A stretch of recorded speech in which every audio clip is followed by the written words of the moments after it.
बात करते हैं पारद से बनी देवी देवताओं की प्रतिमाओं के बारे में। पारद से बनी देव प्रतिमाएं क्यों हैं बेहद खास, और किस भगवान की प्रतिमा अगर पारद की हो तो मिलता है मान सम्मान और सफलता, आइए जान लेते हैं। तो पारद से बनी कौन सी देवी देवता की प्रतिमा स्थापित कर सकते हैं हम घर में? पारद मतलब विपनेश पारा, जो पारा थर्मामीटर में होता है जी। हम नापते हैं टेम्परेचर तो ऊपर नीचे जाता है, वही पारा। पारे को जब चांदी में मिलाया जाता है, 66% चांदी और 34% पारा, जी। जब दोनों का मिक्सचर किया जाता है तो वो पारद की उससे प्रतिमाएं बनाई जाती हैं। समझ रही हो? और अगर ओरिजिनल पारा होगा, डुप्लीकेसी भी बहुत पारद के नाम पे चल रही है, तो चांदी की जगह गिलट का लोग प्रयोग कर रहे हैं। अगर ओरिजिनल पारा होगा तो उसकी पहचान है कि आप सोने की अंगूठी उससे टच करा दीजिए, क्षण भर में वो सोने की अंगूठी आपकी जो है सफेद हो जाएगी। क्षण भर में अच्छा, सोने की अंगूठी सफेद हो जाएगी। चांदी का वर्क जो काजू की मिठाइयों पे चिपकाया जाता है ना, चांदी का ओरिजिनल वर्क और पारद की मूर्ति पर चिपका दीजिए तो 2 घंटे के बाद वो वर्क गायब हो जाएगा। वो पारद अपने आप में उसे समाहित कर लेगा। बहुत पावरफुल है। बहुत पावरफुल है। अब इसकी ओरिजिनलिटी होनी चाहिए। जी। पारद के नाम पर गिल्ट भी बना करके मार्केट में उपलब्ध है। जब दूध नकली बिक रहा है, बिल्कुल, घी, जब सब्जियों में इंजेक्शन लग रहे हैं, जब घी में चर्बी है, तो सोना चांदी में अगर मिलावट हो तो इसमें आश्चर्य क्या करना चाहिए? दाल पर पॉलिश, दाल पर पॉलिश है। तो कहने का मतलब यह है, पारे से बनी जो देव प्रतिमाएं हैं, अगर आप लेबोरेटरी में टेस्ट करा लेंगे तो निश्चित रूप से इसका पता चल जाएगा कि ये सही है कि गलत है। और इसके लिए हमारे यहाँ अच्छे अच्छे लैब हैं, गवर्नमेंट से अप्रूव्ड लैब हैं। तो इस प्रतिमाओं को घर में स्थापित करके पूजा करना सबसे शुभ माना जाता है।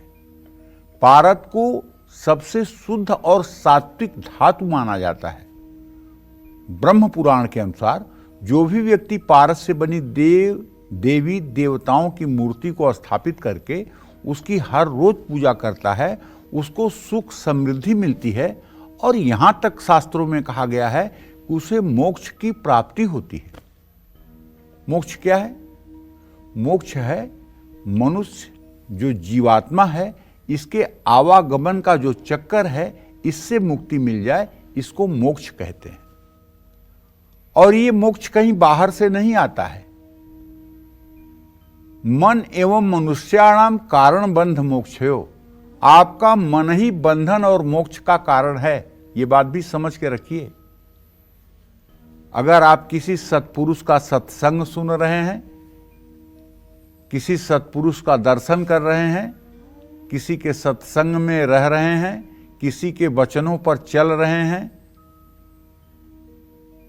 ऐसे महापुरुष का जो भगवत प्राप्त हैं, जिन्हें तत्वबोध हो चुका है, तो आपका जीवन भी बदल जाएगा। ऐसे व्यक्ति के जीवन में मान, सम्मान, सुख, शांति और सफलता की कोई कमी नहीं रहती है। पारद से बनी किन देव प्रतिमाओं को आप अपने घर में स्थापित कर सकते हैं, अब मैं ये भी आपको बताना चाहता हूं। भगवान शिव। अब शिव का 2 चीज हो सकता है, शिव का विग्रह भी हो सकता है और शिवलिंग भी हो सकता है। मैं प्रीफर करूंगा शिवलिंग के लिए। कम से कम 150 ग्राम वजन का शिवलिंग होना चाहिए। गजब! अगर ये शिवलिंग घर में है तो आपके घर में जैसी भी वास्तु दोष है, उस वास्तु दोष का शमन अकेला ये शिवलिंग कर सकता है। ये ताल ठोक के कह रहा हूं और पूरे गारंटी के साथ कह रहा हूं। शिवलिंग अगर पारे का हो और उसकी नित्य पूजा की जाए तो ये घर के सारे वास्तु दोष को दूर करने में अकेला सक्षम है।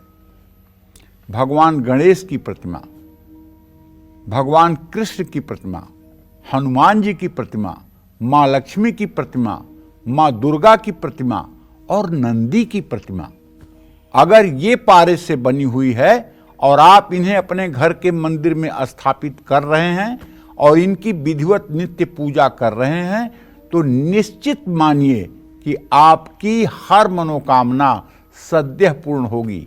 सोने का गहना, सोने की अंगूठी पहन करके हाथों में पारे की मूर्ति को स्नान नहीं कराना चाहिए, स्पर्श नहीं करना चाहिए। उससे क्या होगा कि आपके सोने के अंगूठी का रंग बदल जाएगा और एक दिन सारा सोना खत्म हो जाएगा।